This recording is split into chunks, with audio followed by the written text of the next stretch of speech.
শহীদের রক্তের বিনিময়ে পেয়েছি একটি দেশ, সকল দেশের সেরা মোদের স্বাধীন বাংলাদেশ। লক্ষ শহীদের রক্তের বিনিময়ে পেয়েছি একটি দেশ, সকল দেশের সেরা মোদের স্বাধীন বাংলাদেশ।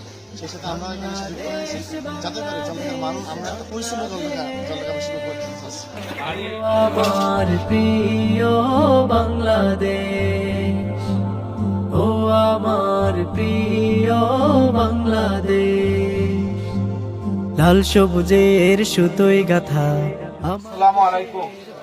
সম্মানিত ভাইয়েরা, আপনাদের সবাইকে অনেক অনেক শুভেচ্ছা এবং অভিনন্দন জানাচ্ছি।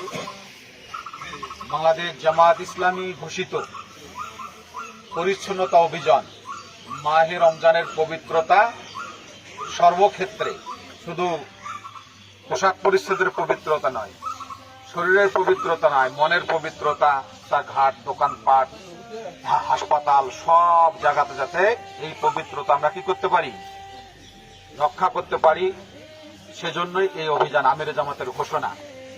কারণ আল্লাহ রাসূল সাল্লাল্লাহু আলাইহি ওয়াসাল্লাম বলছেন, আত-তুহুরু সাতরুল ঈমান, পরিচ্ছন্নতা হচ্ছে ঈমানের অর্ধেক।